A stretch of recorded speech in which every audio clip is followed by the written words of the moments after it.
SS증권방송 시청자 여러분 안녕하세요. 여러분들의 생활에 활력을 불어넣는 비타민 같은 시간, 이윤희의 스마트 생활 정보입니다. 네, 얼마 전에 인연은 이어가는 거, 만들어가는 아름다움이라는 얘기를 들었는데요. 여러분들은 여러분들의 인연을 어떻게 이어가고 계신가요? 월요일 한 주 여러분의 옆에 있는 동료들과 또 만나는 사람들과 아름다운 인연 만들어 가시기 바랍니다. 네, 그럼 이윤희의 스마트 생활 정보, 오늘은 건강 정보로 함께 할 텐데요. 그럼 지금부터 시작합니다.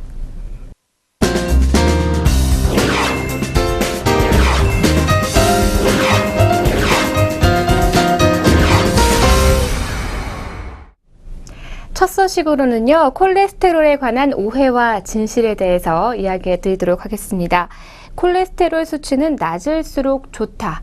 이 포화지방이 높은 식품은 나쁘고 불포화지방이 높은 식품은 많이 먹을수록 좋다. 도대체 어떤 것이 맞는 걸까요?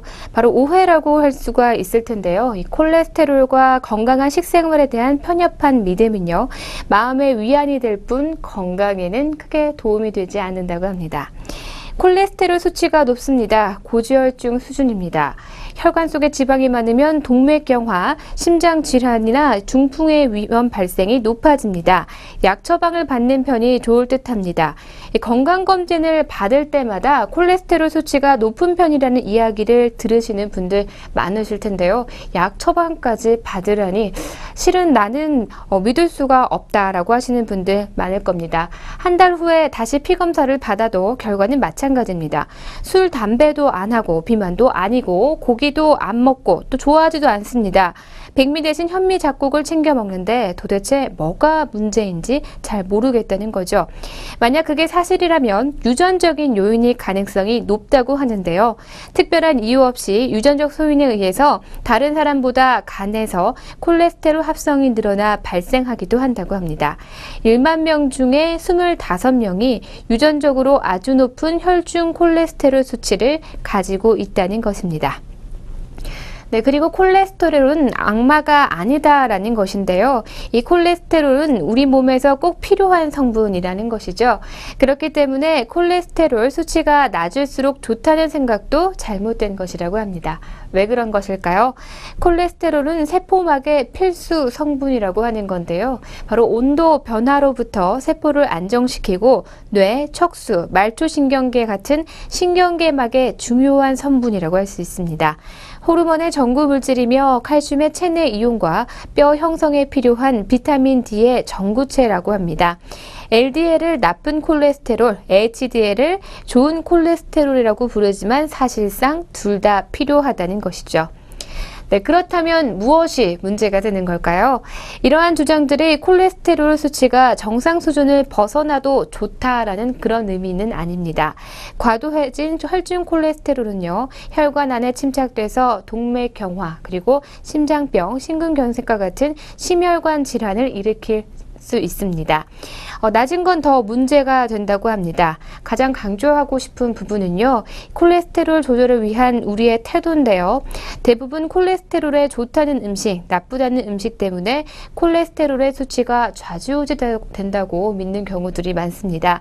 그러나 이 프랑스 사람들의 식단은 지방 비율이 높은데도 심장마비로 사망한 사람들의 사람은 1만 명당 20명으로 세계에서 두 번째로 낮다고 하고요.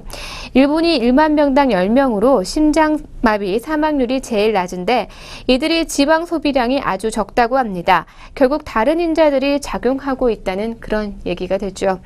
네, 건강에서 중요한 것은 단순히 음식 섭취를 하는 콜레스테롤의 양이 아니라 혈액에 포함된 콜레스테롤의 양이라고 할 수 있습니다. 새우, 문어 등 콜레스테롤이 높은 식품을 먹으면 혈중 콜레스테롤이 치솟아서 건강에 해로울까요? 네, 정답은 그렇지 않다입니다. 음식을 통한 콜레스테롤 섭취량이 늘어나면요, 간에서 생성하는 그런 양은 줄어들게 되고, 반대로 음식으로 섭취하는 양이 적어지면 간에서 생성되는 콜레스테롤의 양이 늘어난다고 합니다. 이런 작용이 혈중 콜레스테롤 농도를 적정 수준으로 유지하기 위해서 이루어지는데요. 전체 콜레스테롤 양 중에 80%는 우리 몸이 생산한다는 사실을 아는 이는 아마 그리도 많지 않을 겁니다. 여러분들 또한 알고 계신 분들은 그리 많지 않을 것 같은데요. 네, 그렇기 때문에 어떤 식품은 절대 먹어선 안 되고 또 어떤 식품은 많이 먹을수록 건강해질 거라는 이런 이분법적인 사고가 오히려 위험하다고 전문의들은 말하고 있습니다. 콜레스테롤 수치를 결정하는 데는 여러 가지 요인이 있는데요. 유전적인 요인이 가장 크고요. 다음으로는 고혈압, 스트레스, 흡연, 비만, 식습관, 또 생활습관 등이 있습니다. 네, 좀 더 구체적으로 알아보면요. 콜레스테롤을 높이는 주적으로 꼽히는 포화지방을 살펴볼 필요가 있을 것 같습니다. 흔히 콜레스테롤 수치를 정상화하기 위해서 포화지방은 나쁘니 불포화지방을 섭취하라고 합니다. 버터, 달걀과 같은 낙농식품, 그리고 기름기가 많은 고기를 금지하고 생선과 과일 등을 많이 먹으라는 것이 일반적인 조언이라고 하는데요. 그렇지만 현실적으로 100% 포화지방으로만 구성된 또는 그 반대로 불포화 지방으로 구성된 식품은 세상에 존재하지 않는다는 것입니다. 서울대학교 의학과의 국민건강지식센터는 과일 섭취도 지나치면 콜레스테롤의 수치를 높일 수 있다고 밝혔는데요. 기름진 음식을 전혀 먹지 않는 사람 중 비만하지 않아도 콜레스테롤이 높은 여성 대부분이 식사 후 과일을 많이 먹는 경우라고 합니다. 탄수화물이나 과일에 포함된 과당도 결과적으로 우리 몸에 쌓이게 되면 지방의 형태로 저장이 되기 때문입니다. 채식주의자인데도 콜레스테롤 수치가 높거나 비만이 생기는 것도 같은 이유라고 보시면 될 것 같습니다. 과잉 섭취의 문제를 지적하면서 저지방, 저고단백질, 고당질식으로 요약되는 한국인의 식습관을 좀 고려해 볼 필요가 있을 것 같은데요. 탄수화물의 과잉 섭취가 콜레스테롤 수치를 정상 범위에서 벗어나게 하는 주요한 원인이 될 수 있다고 꼽고 있습니다. 네, 그렇기 때문에 지방 섭취를 줄이려면요. 노력만큼 탄수화물의 섭취를 줄이고 또 단백질 섭취를 늘려가는 노력 또한 필요하다고 얘기합니다. 네, 만일 당신이 비만이라면 가능한 한 지방 섭취를 삼가하고 식품에 포화된 또 불포화 비율에 관심을 가져야 합니다. 네, 그렇지만 화학의 변명의 저자 존 엠슬리는요. 만약 더 건강하게 오래 살고 싶다면 건강에 좋지 않은 동물성 포화지방을 건강에 좋은 식물성 불포화지방으로 바꾸는 것 그 이상의 노력이 필요하다라고 전합니다. 아침을 꼭 먹는 것, 그리고 탄수화물과 지방 섭취를 줄이고 단백질 섭취를 늘리는 것인데요. 탄수화물은 60% 이하로 줄이는 것이 필요하다고 합니다. 그리고 빵과 과자류, 튀김류는 가능한 한 삼가하는 것, 또 주스보다 물과 차를 많이 마실 것, 그리고 꾸준히 운동을 하는 것만이 콜레스테롤을 없애는, 고민을 없애는 길이라고 합니다. 네, 세상에서 좋은 식품, 나쁜 식품은 없습니다. 먹어선 안 되는 음식이 있다고 생각하면 오히려 이것이 압박감으로 인해서 후폭풍을 몰고 와서 결과적으로는 이런 실패의 원인이 되기도 합니다. 네, 생활습관 개선만으로도 이 콜레스테롤을 정상화시킬 수 있는 건 아니고요. 고지혈증과 가족력, 그리고 혈액 검사 결과, 나이, 식습관, 운동량, 음주량 등을 종합적으로 판단해서 약물 치료와 병행해야 하는 경우도 있다고 합니다. 그래서 가장 중요한 것은 의사와의 상담이 가장 중요하다는 것입니다. 네, 콜레스테롤 수치는 감기 정도로 생각하시면 더 좋을 것 같습니다. 지금처럼 살면 앞으로 큰 병에 걸릴 수 있다는 또는 몸에 신경 쓰라는 그런 신호라는 것이죠. 감기는 흔한 질병이지만 모든 질병의 시발점이 되듯이 비정상적인 콜레스테롤 수치도 마찬가지입니다. 지혜롭게 처신하셔서 건강한 삶을 영위할 것인지 아니면 배짱을 부리면서 신호를 무시해서 더 큰 고생을 사서 할 것인지 그것은 여러분들의 선택인 것 같습니다. 네, 지금까지 콜레스테롤에 관한 오해와 진실에 대해서 알려드렸습니다.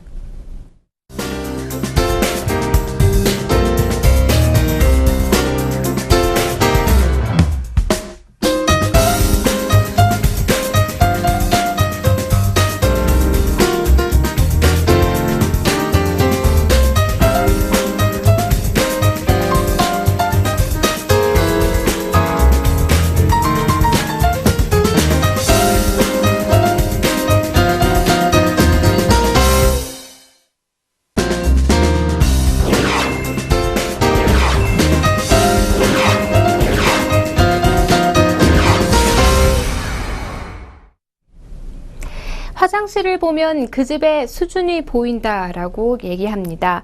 물때 없이 새하얀 욕조와 세면대 그리고 향기로운 디퓨저를 갖췄지만 정작 수건에서 퀴퀴한 냄새가 난다면 어떨까요? 네, 눈살이 찌푸려지는 건 한순간이라고 합니다. 네, 실례지만 여러분들의 타월은 안녕하신가요? 네, 두 번째 소식으로 준비를 했습니다. 네, 누워있는 것만으로도 힐링이 되는 이 새하얀 호텔의 침구와 욕실에 비치된 이 보송보송한 타월은 여행을 즐기는 즐거움 중에 하나가 아닐까 이런 생각도 드는데요.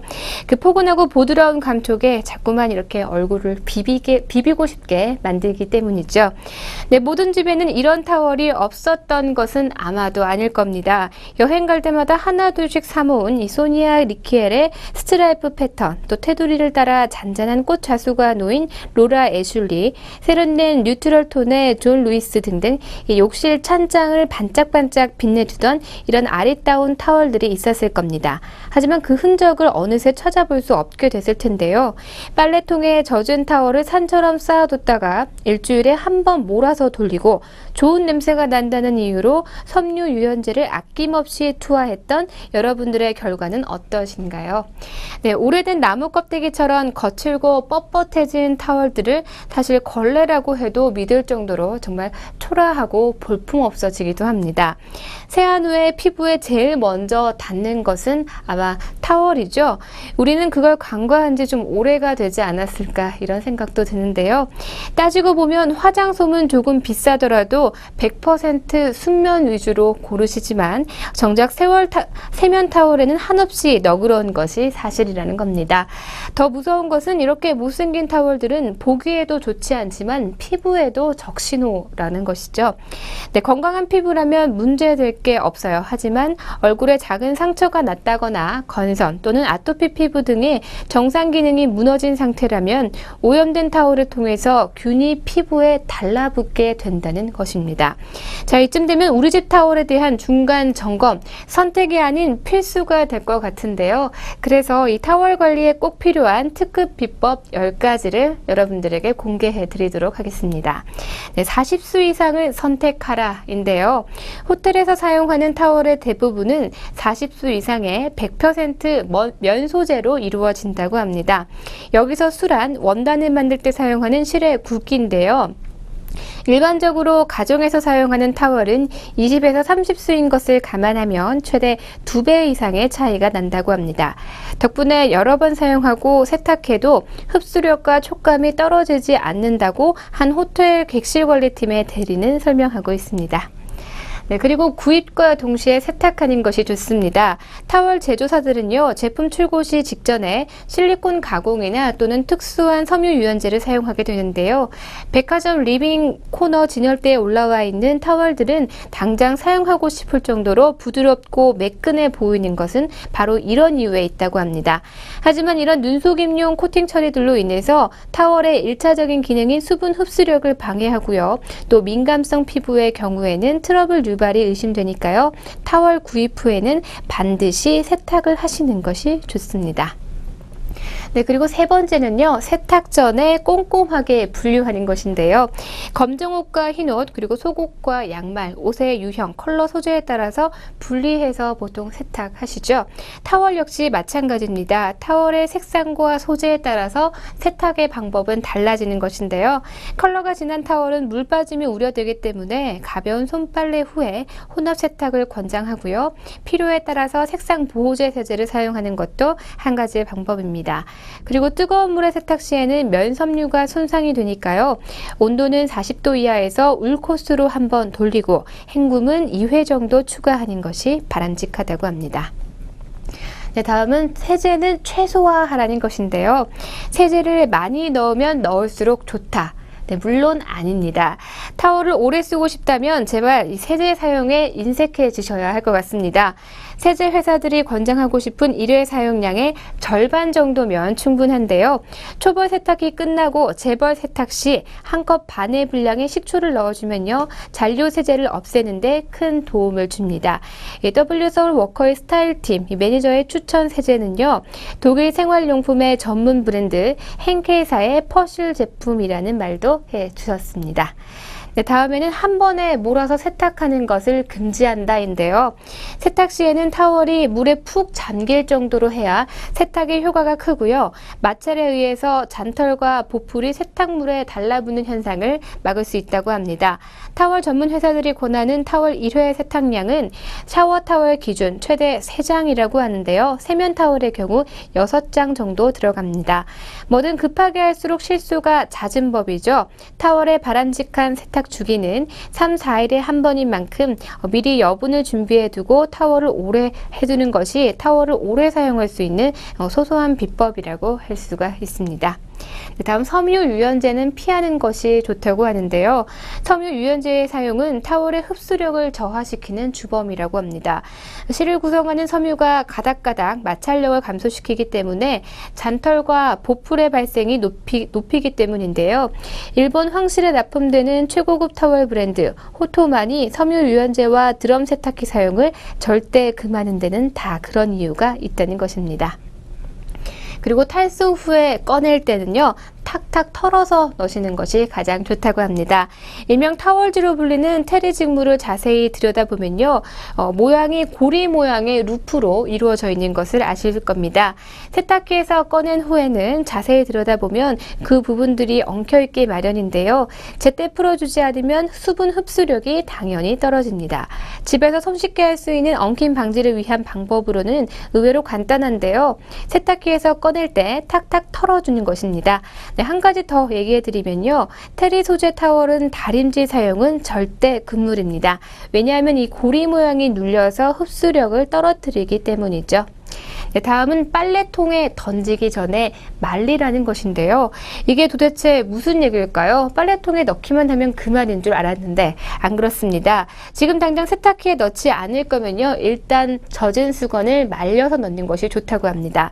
전신이 물기 닦느라고 축축하게 젖은 타월이 빨래통에 쌓이면 쌓일수록 세균 번식은 촉진됩니다.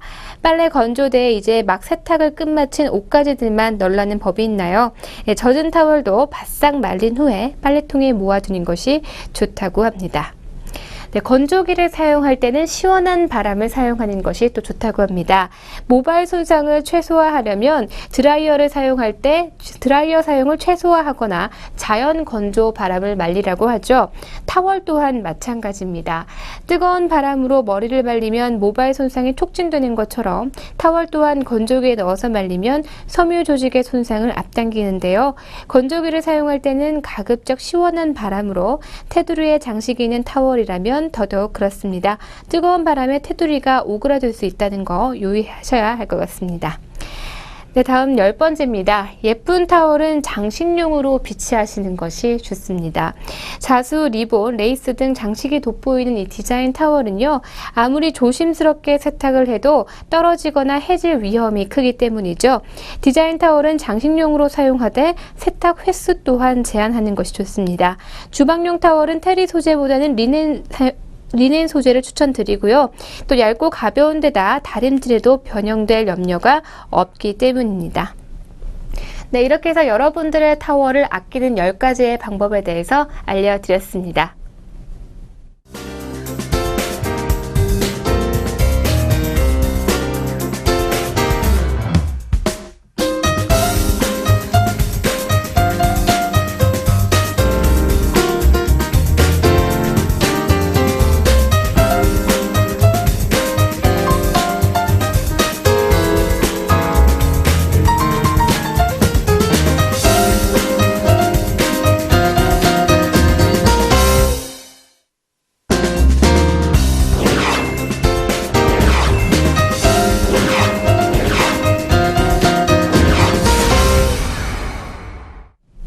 쌀쌀한 가을 바람이 시작되면 우리에게 생각나는 게 있죠. 바로 차 한 잔의 여유, 그리고 그 시간인데요. 오늘은 홍차에 대해서 알아보도록 하겠습니다. 네, 영국의 차 문화의 씨를 뿌린 사람은요, 포르투갈 출신의 왕비 캐서린이라고 합니다. 그녀가 1662년 영국으로 시집 올 때 지참금으로 홍차와 관련된 깊은 2가지 물건을 가지고 왔다고 하는데요. 하나는 인도의 식민지 영토고요. 하나는 대량의 설탕이라고 합니다. 동양에서 들여온 귀한 차에다가 또 하나의 귀한 식품인 설탕을 함께 마시는 행위는 영국 귀족들이 다소 사치스러운 홍차 문화를 형성하게 된 계기가 된 셈인데요. 18세기 중반부터 새로 발견된 아메리카 신대륙이 차 소비지로 등장합니다. 신대륙 사람들은 영국인들과 마찬가지로 차를 무척 좋아했다고 하는데요. 영국이 어려운 자국의 경제를 살리기 위해 신대륙으로 가는 차에 무거운 세금을 물리고자 신대륙 사람들이 차 불매 운동을 벌이는 일이 발생하게 됩니다. 사태가 더욱 악화되자 결국 차 상자를 바다에 집어 던지는 일이 생겨났고요. 이를 계기로 양국 간의 전쟁이 발발하게 되는데요. 그것이 바로 1773년에 일어난 보스턴 차 사건입니다.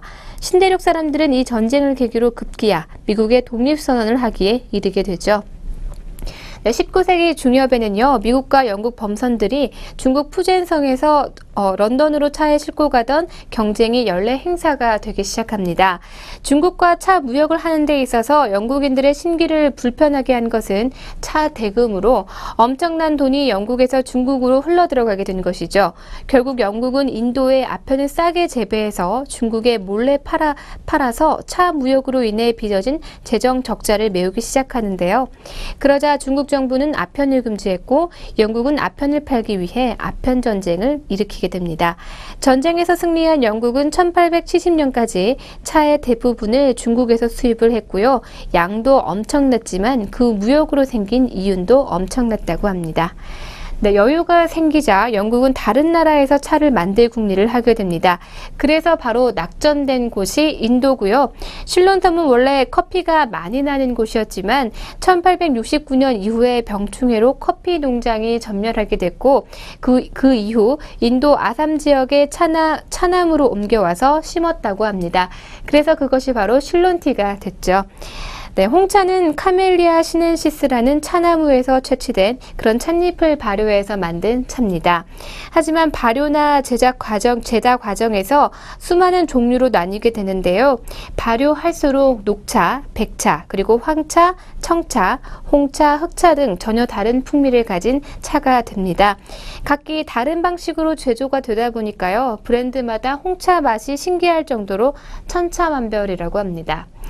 네, 홍차의 종류는 크게 스트레이트 티와 블렌디드 티, 플레이버 티 등 세 가지의 종류로 나뉩니다. 스트레이트 티는요, 보통 원산지에 따라 구분이 되는데요. 보통 본래 차의 색상과 향을 즐기면서 마십니다. 세계 3대 홍차라는 인도의 다즐링과 실론의 우바, 중국의 기무니에 속하고요. 블렌디드 티는 제조회사별로 여러 산지의 찻잎을 섞어서 만든 것으로 잉글리시 블랙퍼스트, 오렌지 페코 등이 있습니다. 그리고 플레이버 티는 찻잎의 향을 가미한 것인데요. 얼그레이 티와 망고티, 레몬티 등이 이에 해당됩니다.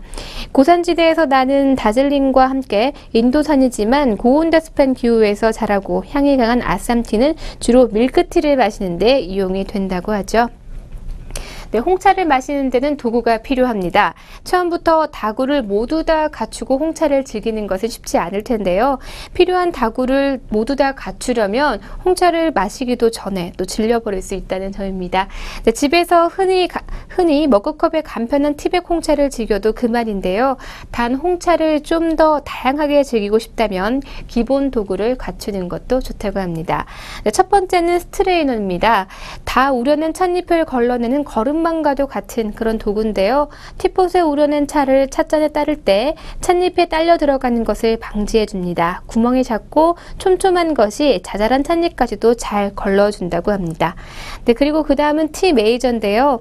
일반적으로 티스푼이라고 부르고 있긴 하지만 홍차의 계량만을 목적으로 사용하는 것을 티 메이저 또는 캐디스푼이라고 합니다. 네, 다음은 온도계인데요. 홍차는 우리가 물을 온도를 맞출 때 사용합니다. 홍차는 섭씨 100도씨에서 펄펄 끓는 물로 우려야 제맛인데요. 홍차는 녹차나 커피와 달리 고온의 물이 필요하다고 합니다. 왜냐하면 홍차의 향미는요, 주요 성분인 폴리페놀류는 물이 뜨거워야 잘 우러나오기 때문이라고 하는데요. 따라서 물이 식지 않도록 하는 것도 맛있는 홍차를 마시는데 주요한 관건이라고 합니다. 다음은 티폿입니다. 홍차를 우려낼 때 필요한 차 주전자가 유리 계량컵이나 용량이 큰 머그컵 또는 가정에서 물을 끓일 때 사용 사용하는 주전자로 대체를 하실 수가 있습니다. 다음은 찻잔인데요. 홍차를 마시는 찻잔은 주로 입구가 벌어져 있습니다. 이는 커피와 다르게 향을 느끼며 마시는 것이 홍차의 특징이기 때문에 주로 보온성을 위해서 도자기로 만드는 것이 많고요. 홍차의 물빛을 즐기려면 유리잔이나 흰 도자기의 찻잔을 이용하는 것이 좋습니다. 네, 오늘은 홍차 자체에 대해서 좀 알아보는 시간 가져봤는데요. 다음 주에는 홍차 즐기기에 관한 정보로 함께 하도록 하겠습니다.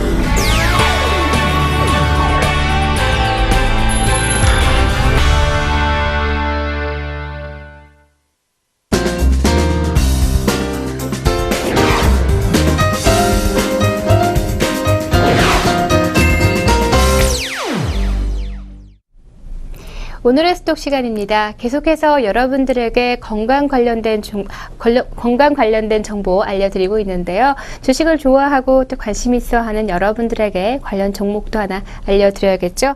하나 종목 준비했습니다. 종목 번호는 099190 아이센스입니다. 아이센스는 2000년에 설립된 후에 혈당 측정기 그리고 혈당 측정 스트립과 혈액 분석기와 같은 화학과 바이오 센서 등을 개발, 제조, 판매하는 그런 사업을 영위하고 있는 업체입니다. 이외에는 미국 현지 판매 법인인 아이센스 USA와 역시 미국 현지 법인으로서 진단 시약과 리더기 제조업을 영위 중인 나노디테크 등 두 개의 주요 관계사가 있는데요.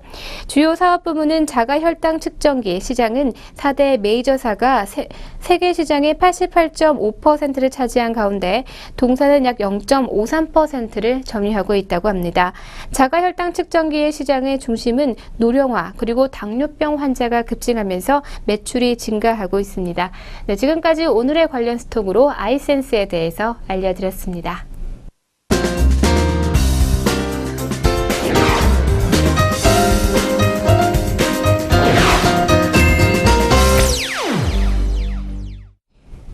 여러분들에게 즐거움과 재미, 감동을 드리는 오늘의 펀앤핀입니다. 오랜만에 알아두면 쓸데있는 팁 10가지를 준비했는데요. 그럼 첫 번째부터 함께 만나보시죠. 네, 첫 번째는요. 가열된 프라이팬에 불이 붙을 경우 마요네즈로 끄면 된다고 합니다. 네, 다음 두 번째인데요. 정말 곤란할 때 많으시죠? 변기가 막혔을 때 샴푸 몇 방울을 떨어뜨린 후에 30분 후 물을 내리면 바로 뚫린다고 합니다. 네, 그리고 세 번째입니다. 변기통의 악취 냄새는요, 양치한 후에 변기통에 뱉으면 10분 정도 지나면 사라진다고 합니다. 다음 네 번째는요, 욕조와 세면대, 싱크대, 베이킹 파우더로 닦으면 반짝반짝 빛이 난다는 거죠. 다음 다섯 번째입니다. 더러운 화이트보드 아무리 지워도 지워지지 않을 때 아세톤으로 닦으면 깨끗하게 지워진다고 합니다. 다음 여섯 번째는요, 계란이 바닥에 깨졌을 때 어떻게 할까요? 우리가 흔히 부침개 생각하시죠? 밀가루를 뿌려서 닦으면 끝이라고 하네요. 다음 일곱 번째입니다. 상추를 말려서 가루로 만든 후에 치약에 묻혀 이를 닦으면 새하얀 치아를 얻을 수가 있다고 합니다. 그리고 상추는 잠이 오게 하는 그런 성분도 있다고 하죠. 네, 다음 여덟 번째입니다. 머리에 붙은 껌, 이럴 때는 클렌징 크림으로 닦으면 좋다고 합니다. 네, 다음 아홉 번째는요. 상한 우유는요. 가죽 소파 그리고 구두를 닦으면 광택이 난다고 합니다. 네, 그리고 마지막 열 번째입니다. 방바닥에 볼펜으로 우리 아이가 그림을 그렸을 때 혼내지 마시고요. 물파스로 닦아주시기 바랍니다. 네, 이렇게 해서 오늘은 오랜만에 알면 쓸데있는 팁 10가지에 대해서 알려드렸습니다. 오늘의 펀앤필은 여기까지입니다.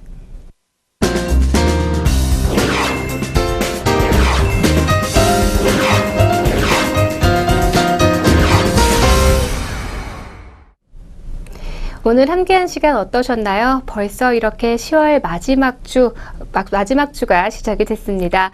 10월 마지막 주 월요일 힘차게 시작하시고요. 즐거운 일주일 보내시길 바라면서 저는 내일 이 시간 더욱 알찬 내용으로 함께하도록 하겠습니다. 시청해주신 여러분 고맙습니다.